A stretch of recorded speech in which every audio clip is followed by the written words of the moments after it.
واقعا خوشحالم که و افتخار میکنم که یک خانم موفق ایرانی رو امروز میزبانشون هستیم. We have few minutes that the Vice President of College, Monica Pactel, she want to talk to us. After that, we're going to introduce Mazi, and after Mazi, we're going to listen to our great asset of the world. The lady is here, and you're going to be all excited to listen to what she will talk about. Monica, please.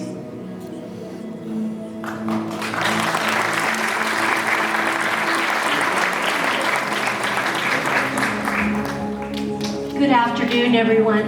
My name is Dr. Monica Flores-Pactel. I'm Vice President of Instruction here at Folsom Lake College, and I want to welcome you to our beautiful campus here today. Our president, Dr. Art Pimentel, is away today, so he's asked me to come by and welcome you to our beautiful college. I was thinking this morning that how lucky we are to have Commander Moghbeli with us today. I was thinking about when I was a young girl, science was not accessible to me. It wasn't something that girls did, right? And if I thought about it back in the day, I might have been a commander of NASA, but instead I'm a vice president, but that's okay. But it's so nice to know that so much progress has been made for accessibility to science, technology, engineering, and mathematics. As a matter of fact, here at the college, we are building a brand new science building. It's that new building. It's on East Bidwell. It's 70,000 square feet of science labs.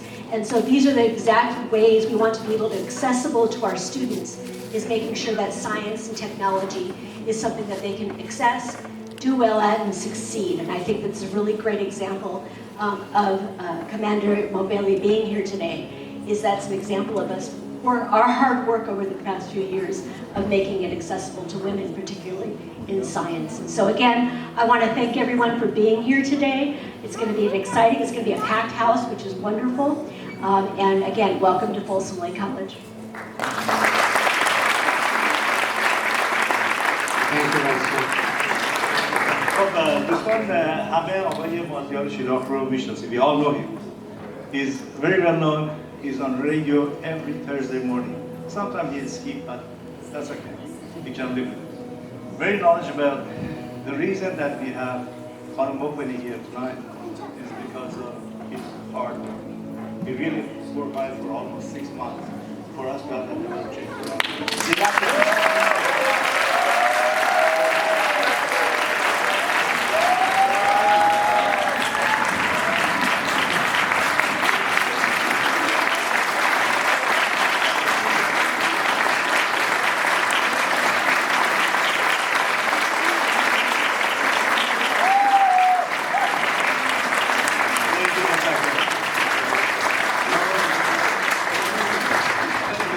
خیلی ممنون، مرسی، تشکر میکنم. اینا دوست بسیار از اون آقای شیراخ ایشون معرفی میکنه. بعد از صحبت‌های ایشون باز من در خدمتتونم. We have question and answer. You can ask a question. Hopefully we have enough time to go to a few questions after her speech. Thank you again, and we are so glad as a non-profit organization we did some hard work to have her here with us tonight. It's a great pleasure, and thank you for coming.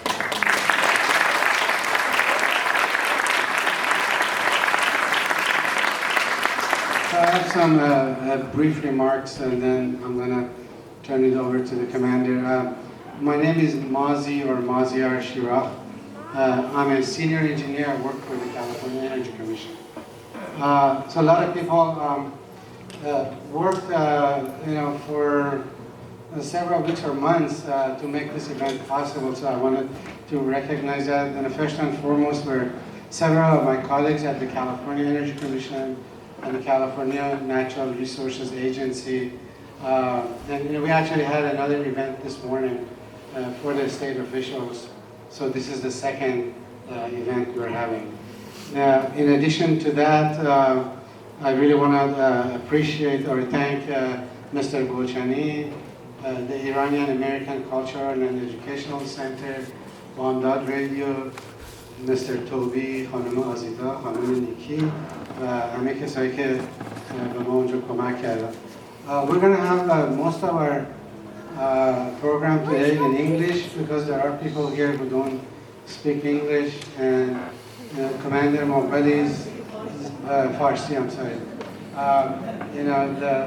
She's more comfortable to speak English, especially when it's about the space program, which I can understand. And lastly, there were two wonderful ladies at NASA. They have at the Johnson Space Center, they have an Office of Astronaut Appearance. I've been working with two ladies there, Dana Davis and Sherry Berry, who worked with us the last few months to make this event possible. من بچه بودم موقعی که 12-13 سالم بود. موقعی که it was the original US-Soviet moon race. And so I remember that very clearly when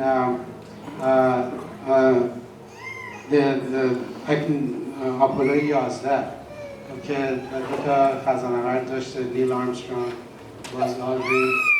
They landed on the moon almost 55 years today. That was July 20, 1969. So today is July 18. So they were halfway to the moon, 55 years ago. And then 2 days later. So یادم من بالا پشت بوم بودم، داشتم ماه رو نگاه میکردم و میدونستم که اونجا دو تا استرونات هستن. And then اون تمام اون صحنه هایی که ما تو تلویزیون, the grainy images, the black and white images, it's still hacked in my brain. And Neil Armstrong's famous words when he wanted to set foot on the lunar surface, one small step for a man, one giant leap for mankind. And it's all been immortalized in history. And then 5 other astronaut Apollo crews actually follow Apollo 11. So in total, 12 men walked on the moon, the last one being Apollo 17. It was Gene Cernan and Harrison Schmitt were the last astronauts. That was in December of 1972, and we haven't been back there since.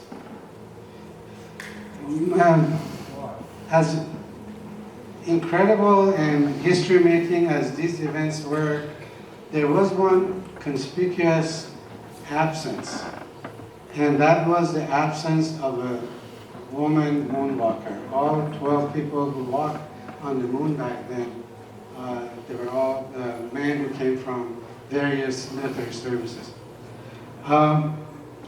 What's interesting is the original moon missions, NASA's moon mission, were named Apollo.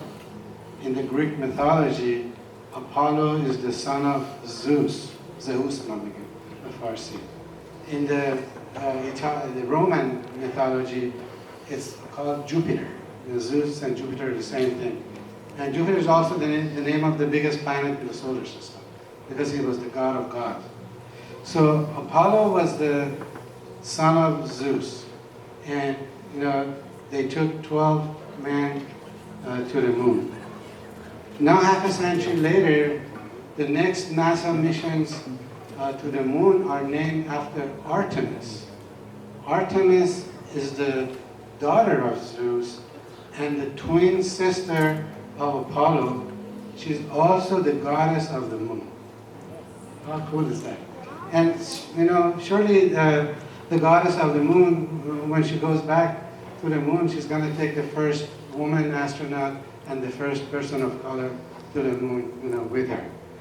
So that's why I'm really pleased to introduce to you a very special guest today.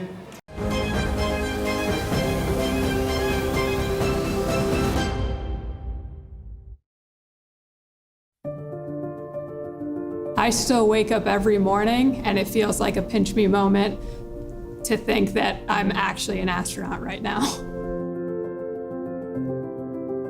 I am Jasmin Moghbeli. I think as a kid, I believed I could do anything. So to me, I was going to be in the NBA, I was going to be an astronaut, and I was going to be an Olympic skier. So to me, it didn't faze me. I've been very lucky to be surrounded by people that have always supported me. My husband, my parents, they 100% have supported me. Jasmin Moghbeli. As I started to overcome more challenges through my life, I realized, hey, I could possibly really do this. I think it's 100% natural to have doubt. What's important is how you respond to that doubt and just let that be your driver to work harder and figure out a different way to do things. I think there are a lot of reasons for going to the moon. Our curiosity. Who in the world doesn't stare up at the moon and just wonder, while we've been there before, we've only explored a limited region of it. And so getting to learn more about the moon, I think not only can teach us more about Earth and our own planet, but also can set us up for going further and going to Mars.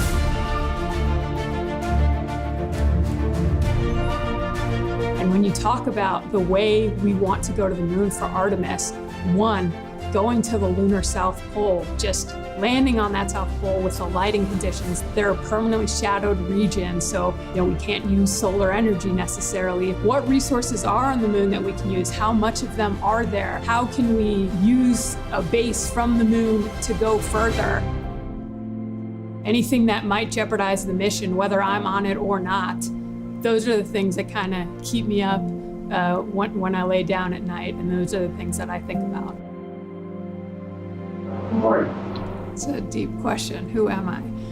Well, I'm a wife now. I'm a daughter, my parents' favorite child, probably. I'm a Marine, and I'm an astronaut.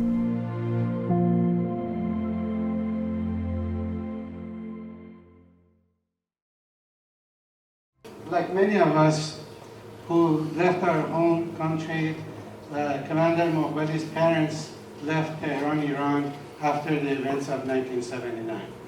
And they settled in West Germany first, where the commander was born, and soon after that they came to the United States and settled in New York, and she calls New York their home. She has a very impressive resume.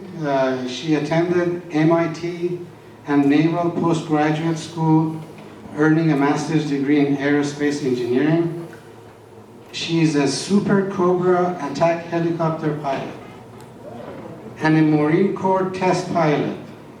She has over 150 combat missions under her belt and 2,000 hours of flight time in over 25 different aircraft. And that's just for starters.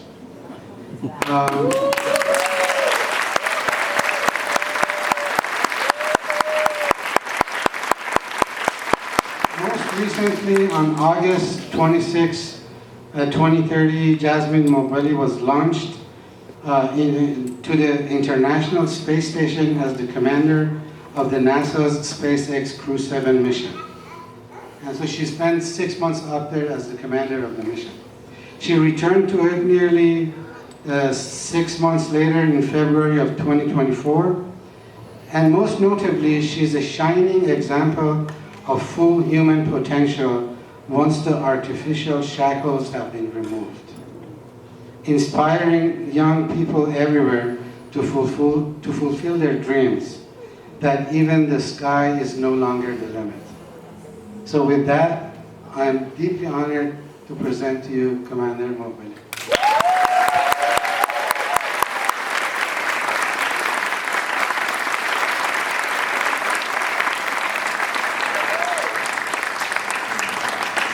So much, Maziar, and thank you all for being here, and what a warm welcome. خیلی ممنون هستم. مازیار گفت ولی بیشتر انگلیسی حرف میزنیم برای اینکه من فارسی میدونم، برای اینکه مامان بابام تو خونه حرف میزدن ولی راجع به فضا حرف نمیزنیم. یه خود سخته هست برام. I want to say that for me, when I was selected as an astronaut, I did not have a recognition or appreciation for how much support I would get from Iranians around the world, and I didn't realize, I think, how important it is for people to see someone, and for kids to see someone that they say, oh, I can connect with that person, I look like that person, or whatever the connection is, that makes them feel they can do it too. And I know as a kid I had that growing up through different means. So I just want to say thank you all for being here. Tonight I'm going to show a video. It's about 20 minutes. I'll talk throughout it. It's the first time I've shown this video, so hopefully it goes smoothly. You can give me feedback. So, you know, as Maziar said, I got to command the Crew-7 mission to the International Space Station. We brought a crew of 4 on the SpaceX Crew-7, and we were joined by 3 astronauts and cosmonauts who flew on the Russian Soyuz capsule. And so together, the 7 of us formed the main crew of Expedition 70, and we spent, I spent a little over 6 months on the International Space Station. So this video here is from launch day, and there are years of work and thousands of people around the world to get you to that point in time. And I want you to know I'm walking up there with Andreas Mogensen from Denmark, and you'll see our 2 mission specialists, Satoshi Furukawa from Japan and Konstantin Borisov from Russia. And it was the first time that every seat on that Dragon was filled by a different nation's astronaut. And to us, that was really special to show what we can do when we work together in harmony and what we can achieve with that cooperation. The launch itself was incredible, a dream of mine since I was a kid. The first stage was way smoother than I thought, but you felt the G's right away. It's almost like a bungee had pulled you up, and then when that cut out, you were weightless for a moment, and then the second stage, the G's build very slowly, and it's a single engine, so it's very rumbly. That was probably my favorite part, the transition from the first stage to the second stage. And then once that cuts out, and it's only 8.5 minutes after launch, we're in space, orbiting the Earth in the Dragon capsule. And that was the first time I got to feel weightlessness and what it was like to float, and the first time I got to get out of my seat and look back at the Earth and our incredible planet and see it from that very unique vantage point. And we spent about 30 hours in the Dragon capsule on the way to the space station, and then after that we rendezvoused and then docked with the International Space Station. And seeing the space station for the first time was another incredible thing, because it's this incredible marvel of human engineering that we've constructed through international partnerships orbiting around the Earth. And so once we actually docked, we call it the Zenith hatch. So we docked on top of the space station. And what was weird about that was I had spent hundreds of hours training in mock-ups of the International Space Station, but I had only ever looked at it with the ceiling this way and the floor that way and the walls on the sides. Well, when you enter from this way coming down, you're looking at it upside down and sideways and every which way, and I didn't know where I was. And I couldn't even say which module I was in or which way I needed to go to the bathroom. So it's very disorienting at first, but I was really impressed by how quickly your brain adapts, and in just a few days you can figure that out. You'll see here, you're a bit clumsy when you first get to space, so I couldn't control my body. I hooked my feet, but my body kept going, and so my crewmate just kind of plugged me back in. Andy had been to space before, so he wasn't quite as clumsy. Kostya and I, it was our first time in space, so it's always fun to watch a new crew get up there and try and figure out how to work in the weightless environment. And then a few weeks later, we were joined by Laurel O'Hara from NASA, and then Oleg and Kolya from the Russian Space Agency.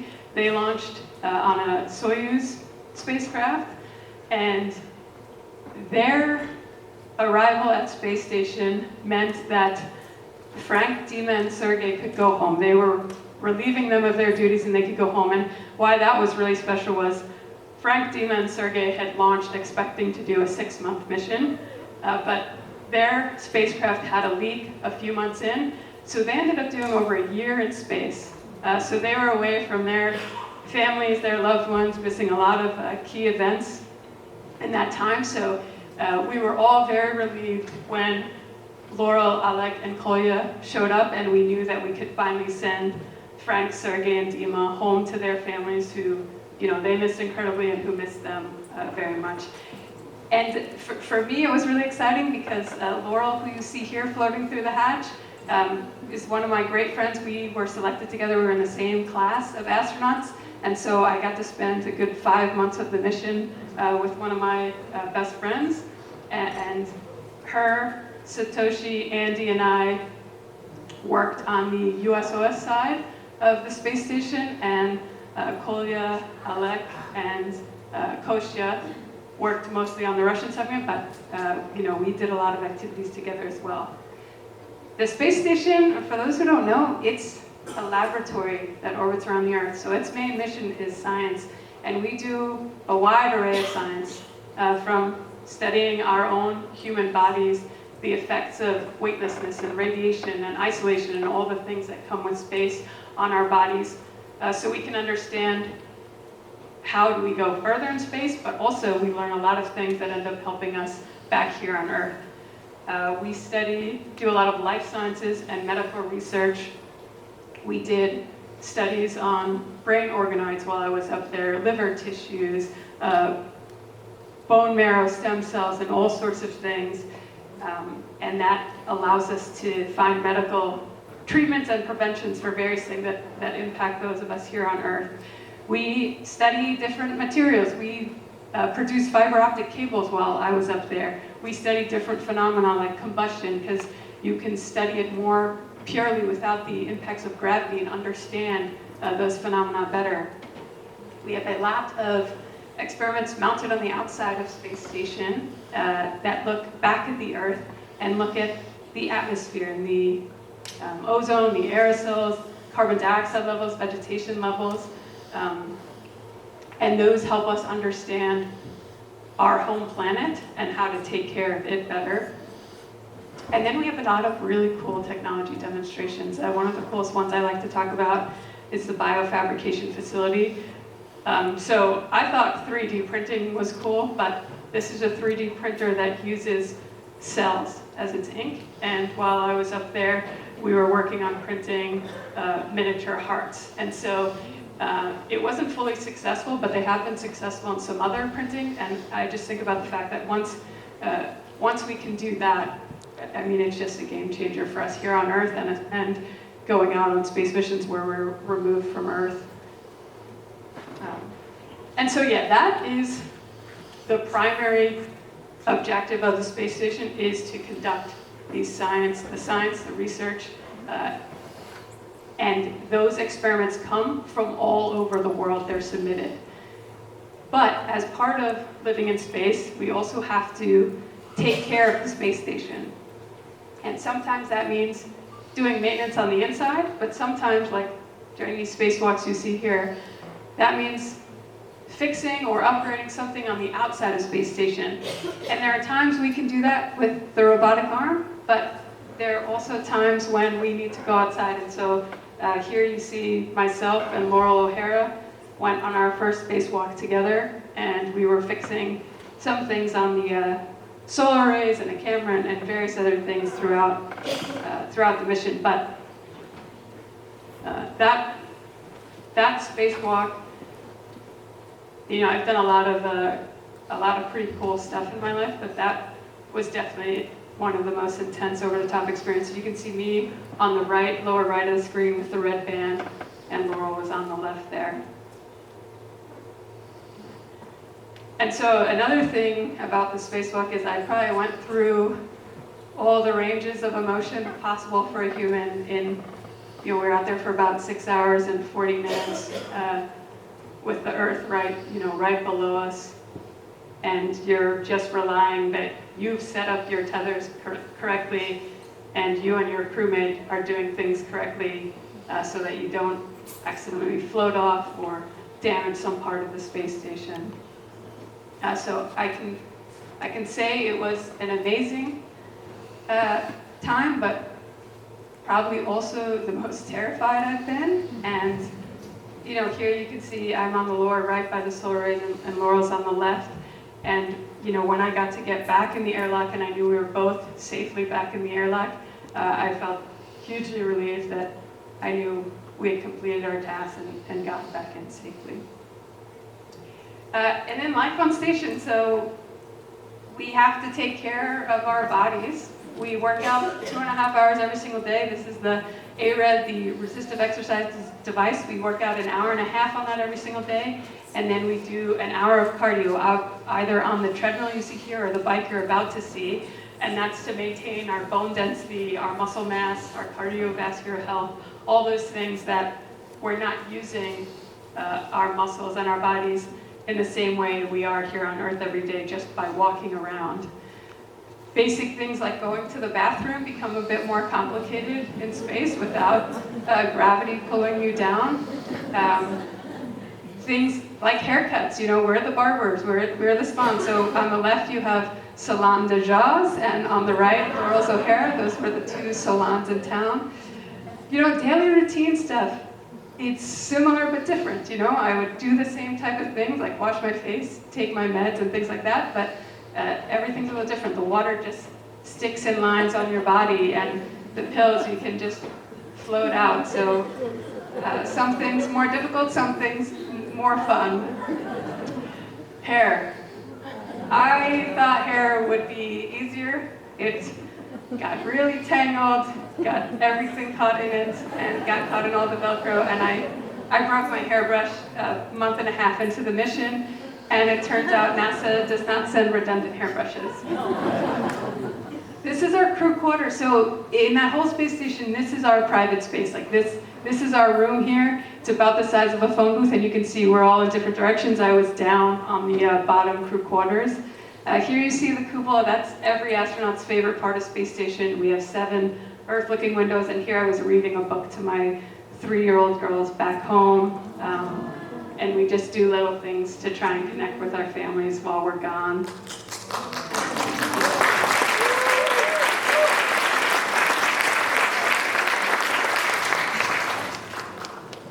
You can blow bubbles in space with just water. You don't need bubble solution. Food. We have some food that's thermally stabilized, kind of like MREs if you're familiar with military MREs, and some that we rehydrate. So water is really heavy to ship up. So we reclaim, I think it's over 90% of our urine, sweat, humidity. And then we have to have fun too. So this is, Laurel and I decided we would do some synchronized floating in space one night. And we talked Kostya into doing a music video with us. You can see he's got some really sweet moves here. But we're stuck together for half a year. You can't go outside if you're sick of someone, so you have to have a lot of fun. And we share, our culture and our cuisines. And I was able to bring warma sabzi and share that with my crewmates.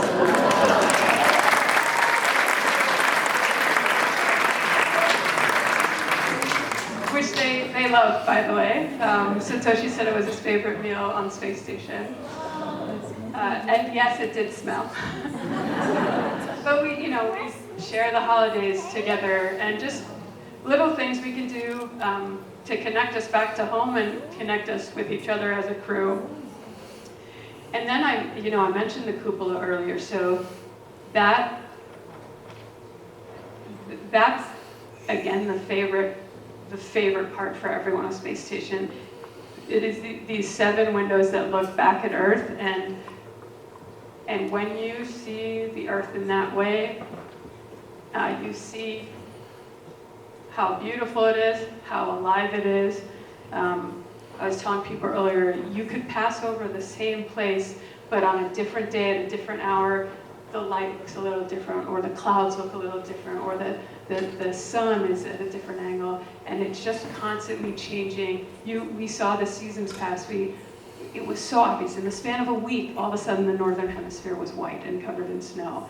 And there you see Iran and the mountain range there and the Strait of Hormuz. And so because of our orbit, we get to pass over and cover a good portion of the Earth's surface, and we see it on a regular basis. We're able to take photos of when natural disasters happen. They'll let us know when we're passing over, and we can take photos and send it back to ground so they can use it for disaster relief, for floodings or hurricanes or earthquakes or whatever the natural disaster is. I took many photos of hurricanes. My crewmate was doing a study on lightning and the part of the lightning that shoots upward towards space to help us understand that more. And we just learned so much about our home planet from looking back at it at that angle. You see Andy here is trying to show the whole cupola, but it doesn't do it justice, of course, but you can at least get some sense for it. And then visiting vehicles. So, this is how we get our science experiments. This is how our clothes and our food, and we even get crew care packages from our families. Sam and the girls, my husband and the girls would send up cards and drawings for me. So this is how we get this. So this one you see here is a Cygnus cargo vehicle, and you can see Laurel and I are capturing it with the robotic arm. So it comes close to the space station, and we basically just reach out with the arm, as you see here, grab it, and then birth it to the space station. We pull out the supplies, and with this vehicle, once we've emptied everything out, then we fill it with trash. And that trash, when it undocks, it burns up in the atmosphere. So, that was a big day for us capturing that vehicle. We also have the cargo dragon vehicle you'll see next. So that also comes up and brings up all those things, but the difference is the cargo dragon returns back to Earth. So it can bring us experiments. We'll carry out the experiments for about a month, and then we can send them back home to the Earth for analysis. So that is a special capability that the other visiting vehicles don't have. And then we also, and you'll see Satoshi is about to unload. It's very busy when these visiting vehicle comes, unloading, carrying out all the experiments. And then about a week after they came, we would go home, which of course I was excited to come back to Earth and see my girls turn 3 while I was up there, and it changed a lot, and to see my husband and the rest of my family and friends. But also I was definitely sad to leave this just amazing experience. I was afraid I would get up there and it wouldn't live up to the decades of dreaming I had done about going to space, but somehow it managed to exceed them. And there were so many moments up there that I just remember cherishing and being fully present and realizing what a special thing this is that we do through our international partnership, and how important it is in benefiting those of us back here on our home planet.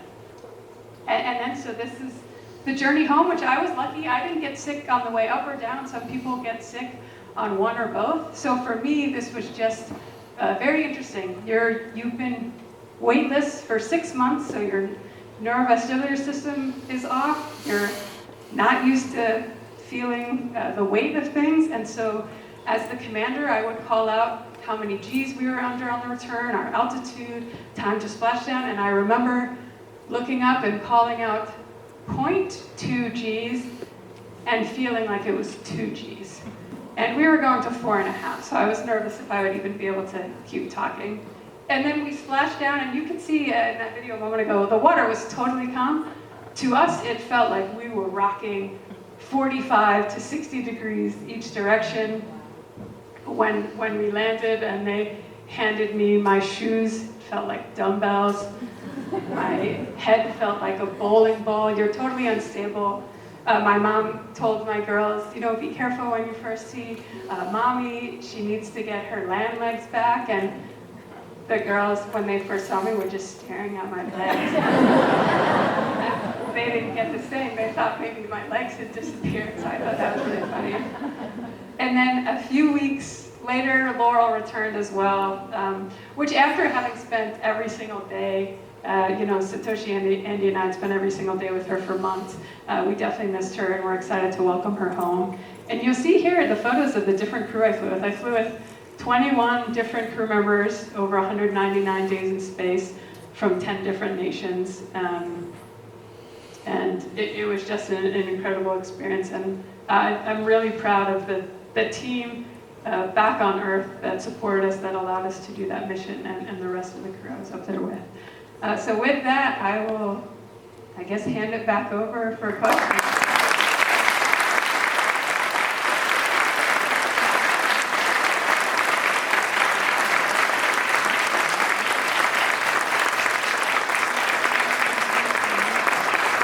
Isn't it great to have Jasmin Moghbeli here in our area?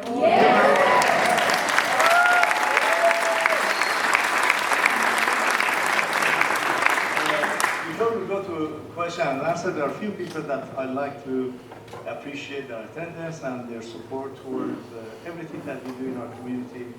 And they are big supporters of the Iranian American Cultural Education Center. Dr. Hamidi is here. Mr. Waike, Vice Mayor of the City of Folsom City Council is here.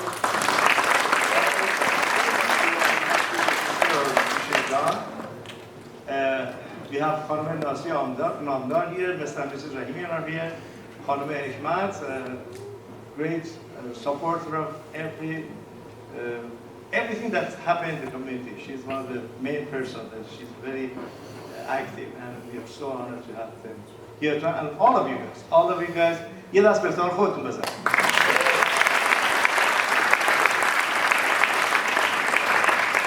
We go to question and answer. Please make the question short, and then because we have about 15 minutes, then she's going to be able to answer the question. While you're going to hand in the microphone, I have the first question myself. You do a lot of training, and in last training that you had, was it anything happened that it was not you were not trained for? That's a good question. I think that they do an incredible job training us, but the thing that you can't train on Earth is how to live and work in a weightless environment. And so, floating, amazing. I miss it tremendously. I felt like a supergirl. Everything else floating, not good and really hard. You could not lose focus for 5 seconds, or something would float away, and it could take you hours to find it. And we work up there from 7:30 in the morning to 7:30 p.m., and our schedule is timeline down to 5-minute increments. So that really sets you back if you lose something. And basic things become hard. You figure it out pretty quickly, but going to the bathroom is different in space. And folding something is different and hard in space. You can, I could move something that was several hundred pounds myself, getting it going really easy, but stopping it really hard. It gets that momentum, and you could very quickly injure yourself. And so that, I think, was the hardest part. And I mentioned as we showed the video, that disorientation you get when you first get up there. It is so confusing, but you quickly learn, because our treadmill is here, the exercise device is here, the bathroom's here, everything's in a different orientation, and your brain so quickly adapts and snaps to, okay, now this is up and this is down, and then you turn around and go to something else, and now this is up and this is down, and so it's pretty impressive how quickly you adapt to that. Thank you. I'm going to start by asking the first question myself. Yeah, you work so hard. We actually talked about this on the way. Second one now.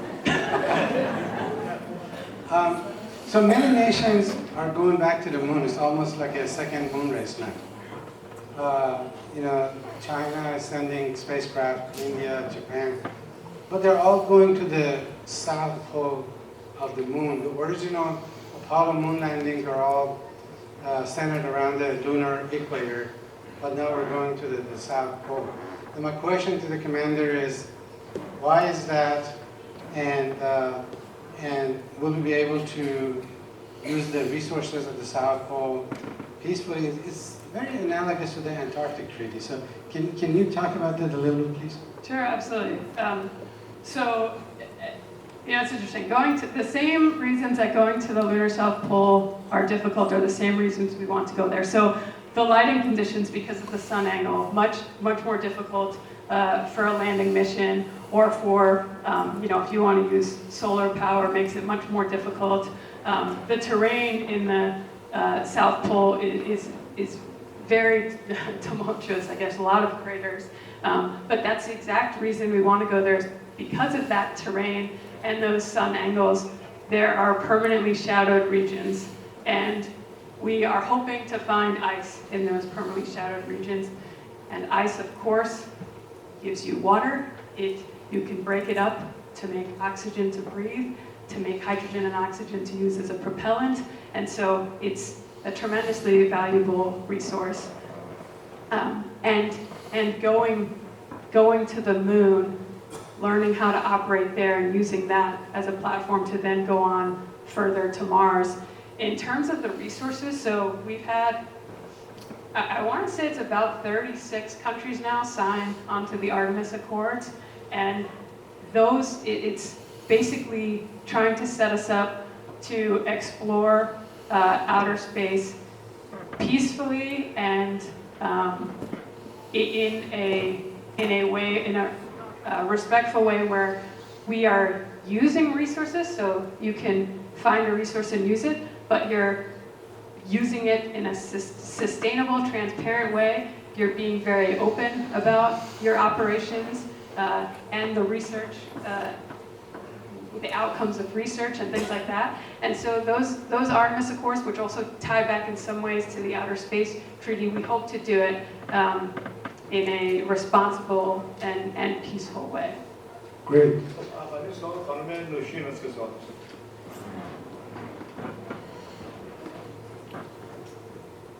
Mrs. Moghbeli, we love you and your family, and we are proud of you. My question is, a few days ago, I saw at the news, and they showing very big, huge cave they find it on the moon. Just, I want to know that, is that true or not? Thank you so much for your time. Yeah, absolutely. So they, what she's referring to is, just recently they published a study. They were using the images and data gathered from the Lunar Reconnaissance Orbiter, and they were studying that, and they found that they think there is, near the Sea of Tranquility, and that's again back to where Apollo missions by the equatorial region, they think there are caves underground the moon. So that could potentially, now, you know, again, we talked about we're planning on going to the South Pole, but if there are things like that there, that could provide a good sheltered area for astronauts and for a base. So yes, it is true. Absolutely.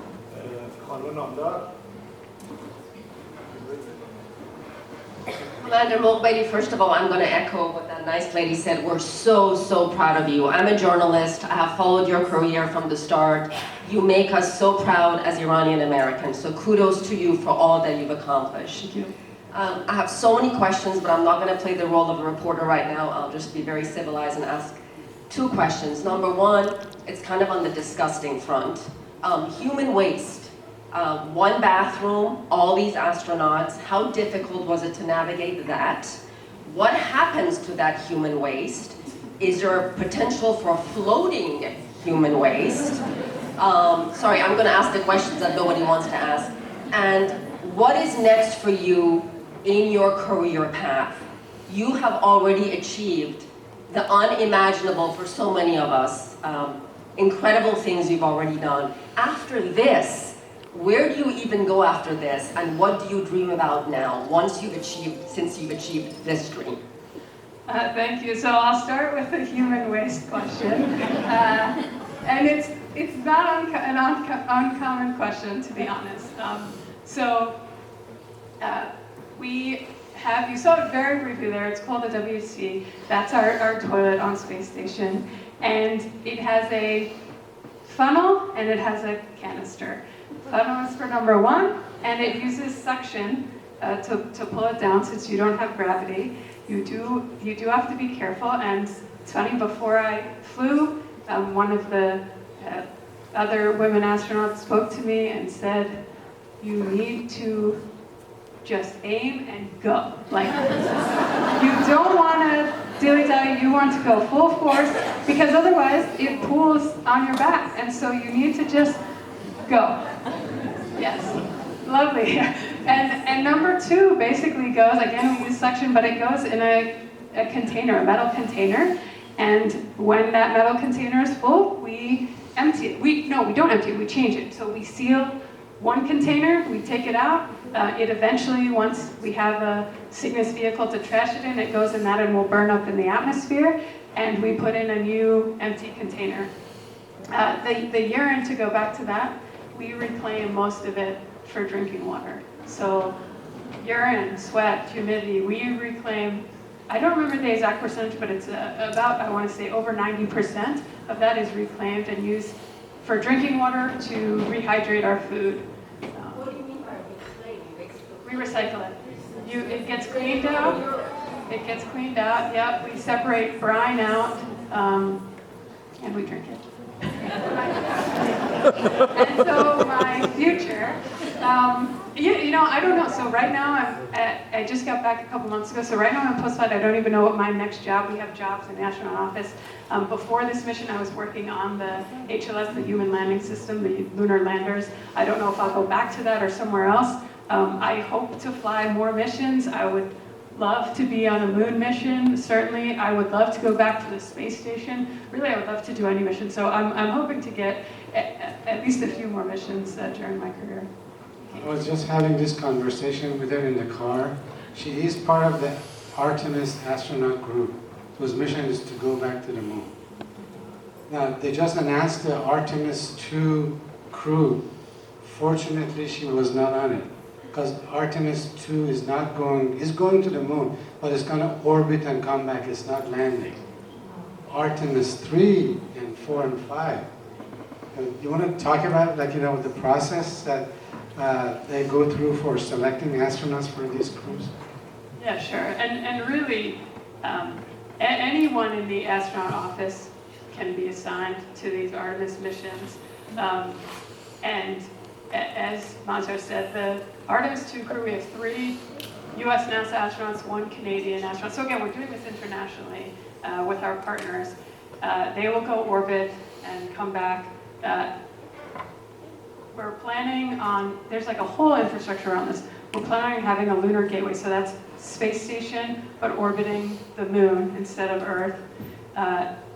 The Space Launch System is the rocket that will launch them on the Orion capsule, so that's what will take the crew to lunar orbit.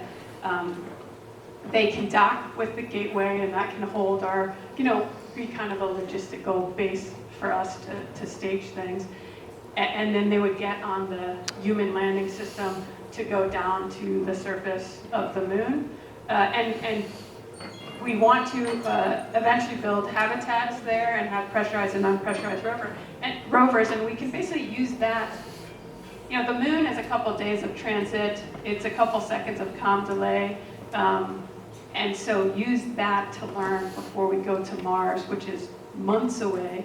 The moon is about, on the order of hundreds of thousand miles away. Mars, at its closest, is 34 million miles away, and on average, like 140 million miles away. Comm delay is minutes, several minutes. And so using the moon to develop the technologies and the operating practices we need to eventually go on to Mars. And as you said, Artemis 3 is intended to be the landing mission. I think 4 is where Gateway comes in, and each mission has an added piece of that infrastructure. So we're rooting for her to be on Artemis 3. Keep that in your thoughts.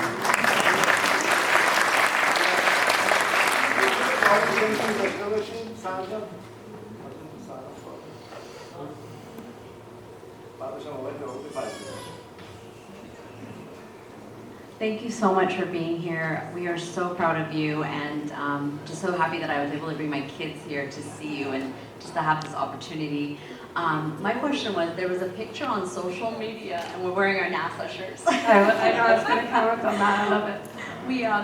There was a picture on social media circulating with a Sofra half seen in space. Did you take that? I didn't know if that was, can you explain a little bit more about that? Yeah, absolutely. So when I launched, I wasn't sure if I would be coming back in February, March, April, you know, and everything can change, right? So when I launched, there was a chance I would be in space for Nowruz. And so I said, how can I bring Hafsi into space? Because I've done it, you know, I makeshift something on my deployments, I would find some makeshift way to celebrate, you know, you have to celebrate Nowruz. So it's every gram you send to space is very expensive. So I found this miniature Hafsi setting, and we wrapped it all up in some bubble wrap, and I sent it up. I ended up returning just before Nowruz, so I wasn't there, but I was able to take some pictures of it in the cupola with the Earth in the background and share it on Nowruz.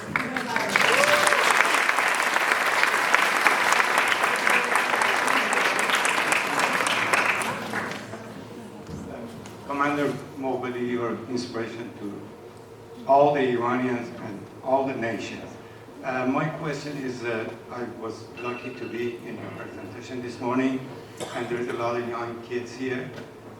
You explained some of your hopes and dreams, and there was a clip on one of the PowerPoints. Could you show that and also talk about how you got to where you are now? Thank you. Yeah, sure. So what he's referring to earlier, and I don't know if this is a good time, but we don't have that presentation here. That was for, but she can talk about it. I showed an image of our class, my NASA astronaut class, and I asked people to just look at it and notice the diversity in that class. You know, when you look back at the Mercury 7 astronauts, they're very homogeneous, all white, male, military test pilots. And you know, you look at us, the 22nd group of astronauts, we have not just in gender and ethnicity, but also in our backgrounds. We have military and non-military people with aviation backgrounds and not. We have a submariner, engineers, doctors, geologists, a marine biologist, and in our office we have, you know, other people with different backgrounds like teachers and veterinarians. And so, and I think the importance of highlighting that is, one, in terms of becoming an astronaut, I knew you can do everything right and not get selected as an astronaut. You know, there are so many things at play there. But doing something you're passionate about and doing it well, and I think if you're passionate about something, you will do it well because you care about it, and you won't stop at failure if you care about what you're doing. So I don't know if that was the slide you're talking about, but I was also commenting that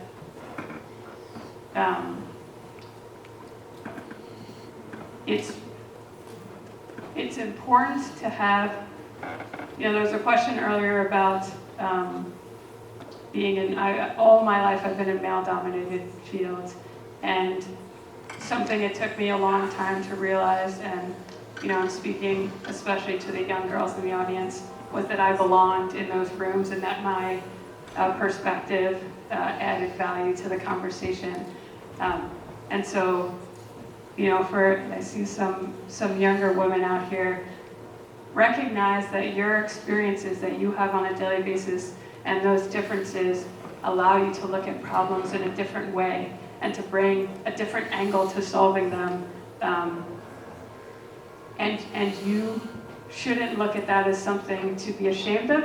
You should look at that as something to help and speak your viewpoints and add those to the conversation, and don't be hesitant to do that. And I also want to say we need you all in these fields, very much so.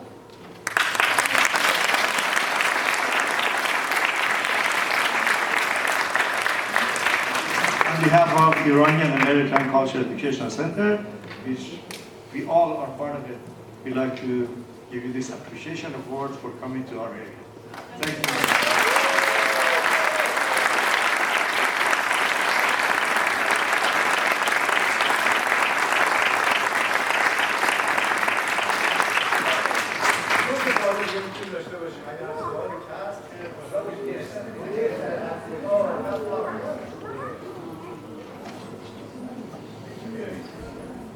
You know, we're at 5 o'clock, but I'm appealing to, yeah.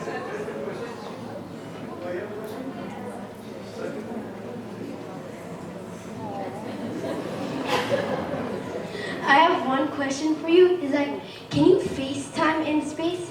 Like, FaceTime? Like a phone or something? That's a great question. So we have one, I love your shirt. It's interesting. So I've done 3 deployments with the military, and I had way better communication with my family from space than I did on those deployments. We have a network of satellites for communication, and there are different bands, I guess you could say, of energy. And so depending on what type of coverage we had, sometimes we could only do voice, and with other types of coverage, we could also do video. And so every weekend, every Saturday, I would do a video chat. It wasn't exactly FaceTime, but I would do a video chat with my husband and girls. So yes, we can. Okay. Can you bring your own phone, or they do that? No, you cannot. You cannot bring your own phone. 2 more questions. Thank you. Commander, I salute your bravery, and it's very nice to see you again. I have one question. During 6 months mission, what was the most significant findings on your mission can impact our life on Earth? Ooh, that is really hard, because as I said, we had, I don't know if I mentioned, during our mission, we had, I think, over 240 experiments being conducted. And so who you ask is going to give a different answer to that question. I already mentioned biofabrication facility, which I thought was absolutely mind-blowing and one of the coolest things, thinking about printing organs, 3D printing organs. There were also, I mentioned for the life sciences glove box, we were doing work with bone stem cells, bone marrow stem cells, and studying the aging, like impacts of aging, because you get an analogy for that from the space environment, and how can we counter that? How can we prevent it in the first place? How can we treat it? But I don't know. There were so many different things up there. Like, I'm thinking about some of the studies.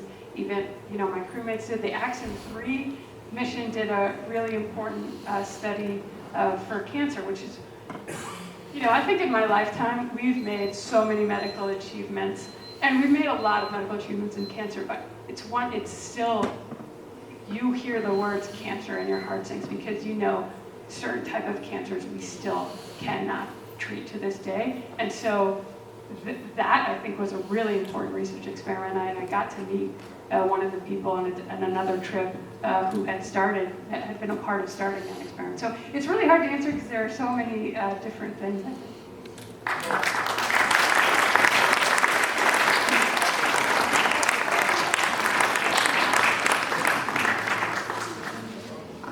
So my question is, you said that you bring Gorma Sabzi and your kids sent you letters and drawings. Like, exactly how did that go from Earth to space?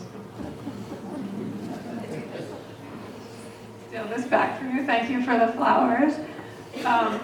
So we have these different cargo vehicles, and so months in advance, like the Gorma Sabzi and the half scene, I packed before I was even in space. I had to give to them for them to manifest on this cargo vehicle.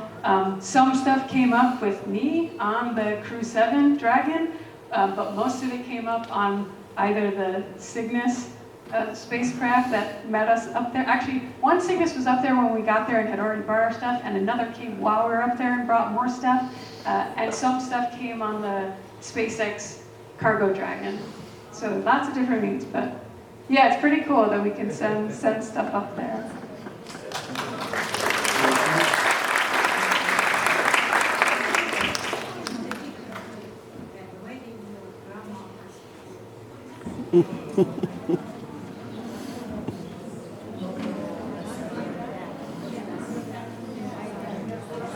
I think the young lady has a present for you.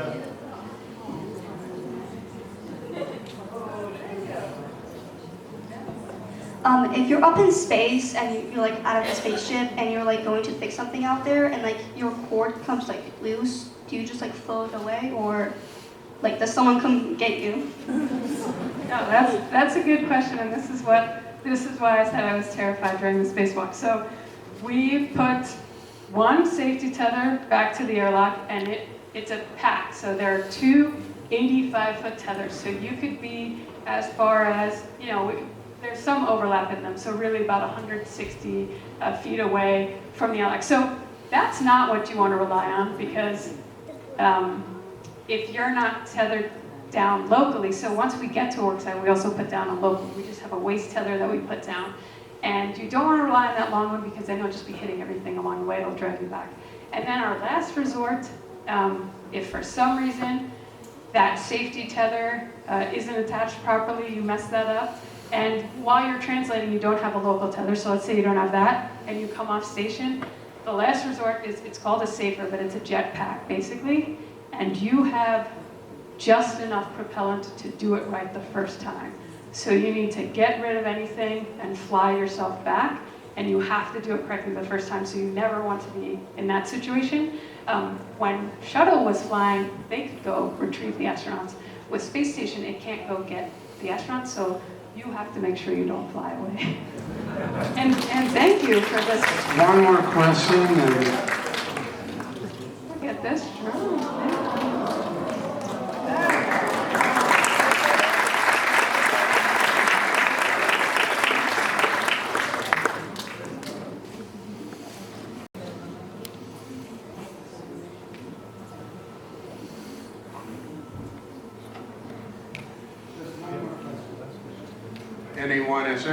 NA1SS from November 6, November Alpha. How copy?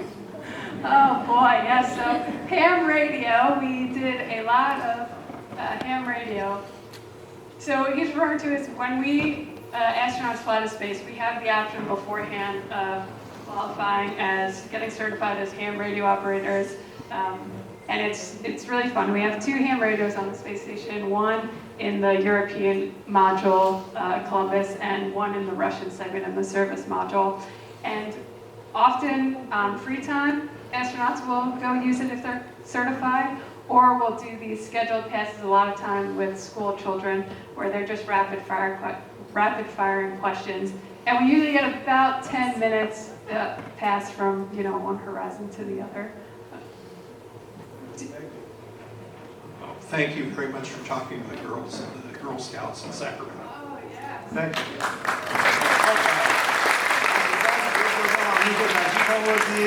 سازمان مهر این هفته برنامه سازمان مهر عرض کردم برنامه گزد هست. دوستان فکر کنم که خیلی تدارک دیدن، اگر فرصت کردید حتما بهشون سر بزنید. بازم تشکر میکنم، بی نهایت ممنون.